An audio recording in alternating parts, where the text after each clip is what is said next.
전쟁에서 군대나 무기가 중요합니다. 그러나 그와 함께 중요한 것은 전략입니다.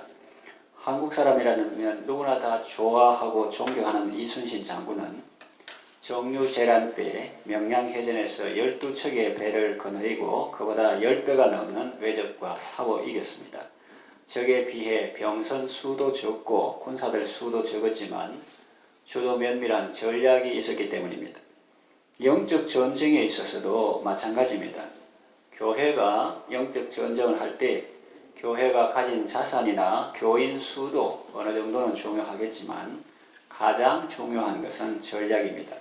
우리의 싸움은 혈과 육에 대한 것이 아니고 정사와 권세와 이 어둠의 세상 주관자들과 하늘에 있는 악의 영들에게 대한 것입니다. 오늘 우리가 읽은 본문은 역사적으로 실제 했던 사건입니다. 가상의 이야기가 아니라 실제 역사의 현장 속에서 일어났던 일입니다. 수천 년이 지난 오늘날 우리는 성경 속의 한 페이지로 읽지만 당시 이스라엘 자손들에게는 엄청난 일이었을 것입니다. 잠시 역사적인 배경을 살펴보겠습니다. 하나님의 종 모세가 죽었습니다. 여러분, 모세가 누굽니까? 하나님을 직접 대면하여 본 사람입니다. 절대 군주 파라오 앞에서 이적과 기사를 행하고 이스라엘 자손을 구출하여 가나안 입구까지 인도한 사람입니다. 40년 동안 광야에서 200만 명이 넘는 사람들을 하나님의 말씀으로 지도한 사람입니다. 그랬던 그가 죽었습니다. 이스라엘 자손들은 지금까지도 놀라운 길을 걸어왔고 위험한 곳을 지나왔습니다. 그런데 이제 앞에 놓인 가나안 정복은 출애굽이나 광야 생활 못지않게 크고 어려운 일로 느껴질 것입니다. 오래전에 그들의 조상들이 살았던 곳이지만 지금 후손들은 한 번도 가보지 못한 땅입니다. 한 번도 겪어보지 않았던 적들을 상대하게 될 것입니다. 한 번도 살아보지 않은 새 날들을 살아가게 될 것입니다. 여호수아가 아무리 하나님의 사람이라고 해도 그도 인간인데 어찌 두려운 마음이 없었겠습니까? 그동안 모세의 시종으로 살아왔는데 그는 지도자의 애환과 어려움을 잘 보았을 것입니다. 그런데 그토록 존경하고 따랐던 모세가 죽었고 이제 가나안 정복이라는 대업이 남아있는데 도대체 어떻게 해야 할지 막막했을 것입니다. 그런 여호수아에게 하나님은 말씀으로 위로하시며 격려하십니다. 내 종 모세가 죽었으니 이제 너는 이 모든 백성과 더불어 일어나 이 요단을 건너 내가 그들 곧 이스라엘 자손에게 주는 그 땅으로 가라. 내가 모세와 함께 있었던 것 같이 너와 함께 있을 것이다. 내가 너를 떠나지 아니하며 버리지 않을 것이다. 강하고 담대하라. 두려워하지 말며 놀라지 말라. 네가 어디로 가든지 내 하나님 여호와가 너와 함께 하느니라. 이렇게 말씀하셨습니다. 사람들은 보통 모세를 위대한 선지자로 묘사합니다. 그러나 좀 더 정확하게 표현하면 그는 위대하신 하나님의 손에 붙들린 연약한 인생에 불과합니다. 그를 폄하하려는 것이 아니라 하나님께 집중하자는 의미로 말씀드리는 겁니다. 모세는 죽어도 하나님의 역사는 계속됩니다. 하나님이 여호수아에게 말씀하셨죠. 내 종 모세가 죽었으니 이제 너는 일어나. 그렇습니다. 모세는 자기 때에 하나님께 쓰임받았고 이제 새 시대가 여호수아와 백성들 앞에 놓여 있는 것입니다. 그들은 한 번도 살아보지 않은 시대를 살게 될 것이고 한 번도 걸어보지 않았던 길을 걷게 될 것이고 한 번도 가보지 않은 땅에 들어가게 될 것입니다. 하나님은 우리의 두려움을 설렘으로 바꾸어 주십니다. 여리고 전투는 큰 의미가 있습니다. 지금까지 이스라엘이 광야를 지나오면서 전쟁이 없었던 것은 아닙니다. 아말렉과 싸웠고 아모리 왕 시혼과 바산 왕 옥과도 싸웠습니다. 그런데 이 여리고성 전투는 그런 전투와 차원이 다릅니다. 가나안 땅에 들어와서 싸우는 첫 전투입니다. 가나안은 땅도 비옥했지만 그곳에 사는 사람들도 체격이 크고 좋았습니다. 첫 전투에서 이기면 이스라엘 자손들은 사기가 충천하고 다음 전투에도 자신감을 가지고 임하게 될 것입니다. 그러나 첫 전투에서 지면 기가 팍 죽고 패배의식에 사로잡힐 것입니다. 여호수아는 하나님께 기도했습니다. 하나님, 어떻게 하면 좋습니까? 그때 여호와께서 군대 장관의 모습으로 그에게 나타나셨습니다. 그리고 그에게 이렇게 싸우라고 전략을 가르쳐 주셨습니다. 하나님은 참 좋으신 분입니다. 우리가 전쟁할 때, 우리가 싸울 때는 어떤 모습으로 나타납니까? 군대 장관의 모습으로 나타나 우리에게 전략을 알려주시고 승리하게 하십니다. 또 우리가 아플 때는 어떤 모습으로 나타나십니까? 의사와 치료자의 모습으로 나타나서 위로해 주시고 어루만져 주시고 낫게 하십니다. 우리가 어려운 문제로 고민하고 있을 때에는 상담자의 모습으로 나타나 우리의 말을 들어주시고 귀를 기울여 주시고 위로해 주시고 격려해 주시고 해결해 주십니다. 그래서 우리는 노래합니다. 좋으신 하나님, 좋으신 하나님, 참 좋으신 나의 하나님, 우리의 기도에 응답해 주시는 참 좋으신 나의 하나님. 이렇게 노래하죠. 하나님께서 알려주신 전략은 무엇입니까? 여리고성 주위를 도는 것입니다. 매일 한 번씩 돌고 엿새 동안 그렇게 하고 일곱째 날에는 7번 도는 것입니다. 하나님의 말씀을 상징하는 혹은 하나님의 임재를 상징하는 법궤를 중간에 두고 전군이 앞에 있고 7 제사장이 7 양각나팔을 불고 그 중간에 하나님의 언약궤가 있고 뒤에 후군이 따르고 이렇게 하나님의 법궤를 중심으로 해가지고 성 주위를 도는 것입니다. 외치라고 할 때는 큰 소리로 외치는 것입니다. 전장에 있는 군인의 입장에서는 참 황당한 말처럼 들릴 수 있습니다.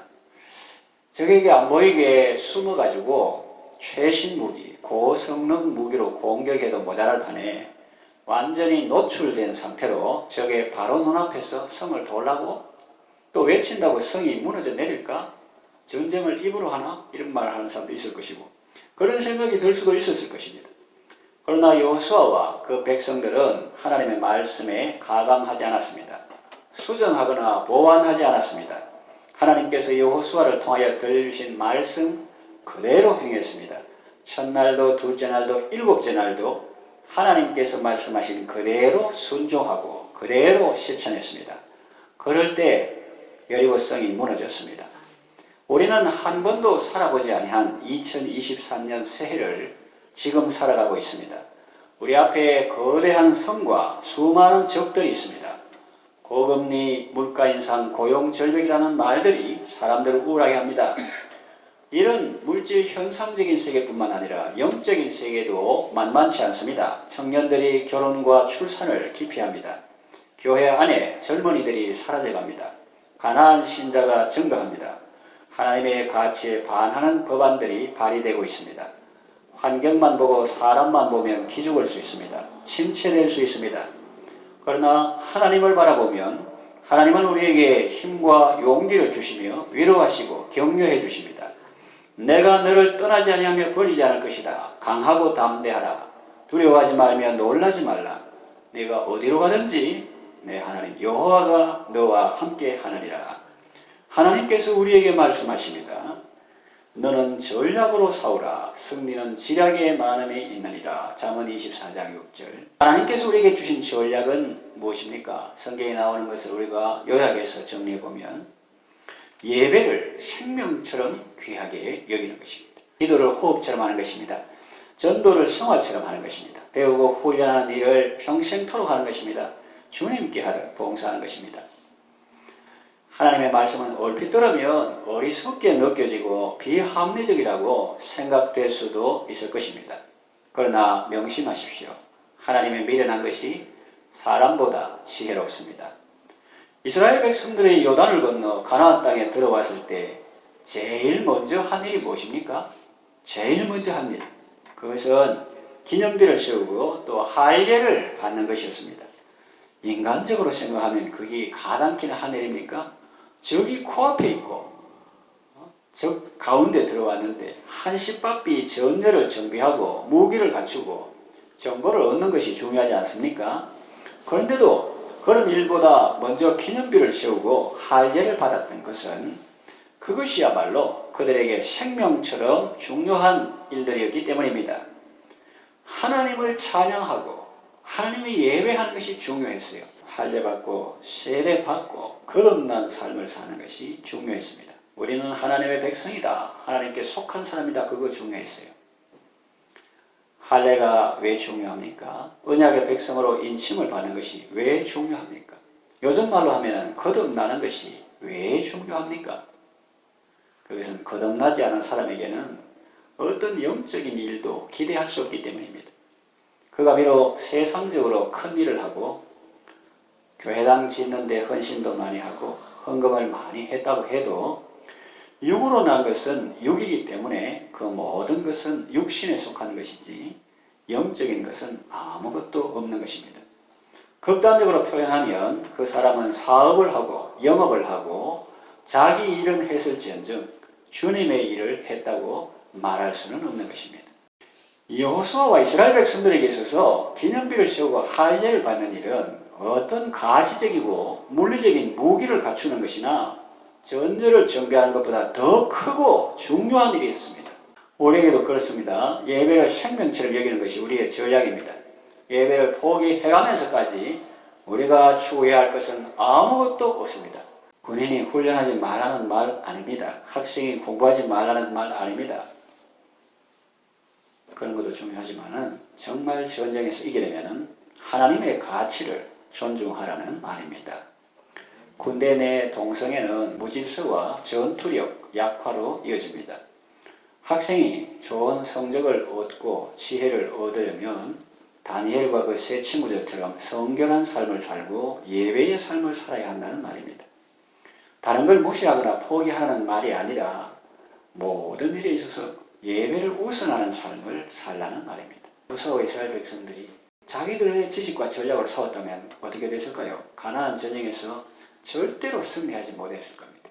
그러나 하나님의 말씀에 순종했기 때문에 하나님이 도와주셨고 하나님께서 그들에게 승리를 주셨던 것입니다. 하나님은 사람의 많고 적음이나 환경의 호불호에 제약을 받는 분이 아닙니다.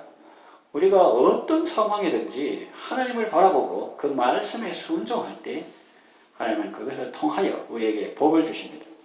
진정한 승리를 주십니다. 하나님을 바라보지 않고 자신을 의지하는 사람에게는 좋은 환경도 오히려 위기가 될 수 있습니다. 그러나 하나님을 바라보고 의지하는 자에게는 위기도 기회가 됩니다. 한 번도 안 가본 세계가 두려움으로 다가오는 것이 아니라 기대와 설렘으로 다가옵니다. 광야에서 그 백성을 먹이셨던 하나님은 요단 건너 새 땅에서는 이제 새로운 방법으로 그 백성을 먹이실 것입니다. 우리의 실험은 혈과 육에 대한 것이 아닙니다. 우리의 열매는 땅 사고 건물 짓는 것이 아닙니다. 사람을 살리고 영혼을 구하는 것입니다. 우리가 이 전쟁을 할 때 내 힘만 의지하고 보이는 것만 의지하고 나가면 사탄 마귀는 꿈쩍도 안 합니다. 오히려 코웃음 칠 것입니다. 그러나 힘 있는 장수 되신 주 예수님을 의지하고 나가면 하나님께서 이기게 하십니다. 하나님의 전략으로 싸워서 꼭 승리하시기를 바랍니다.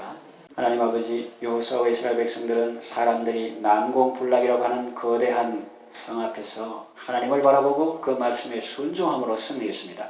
우리도 이 시대에 하나님께서 말씀을 통하여 우리에게 주신 전략에 따라 싸우게 하소서. 하나님의 전략이 최고의 전략인 줄 알고 기쁨으로 순종하게 하소서. 예수님 이름으로 기도합니다. 아멘.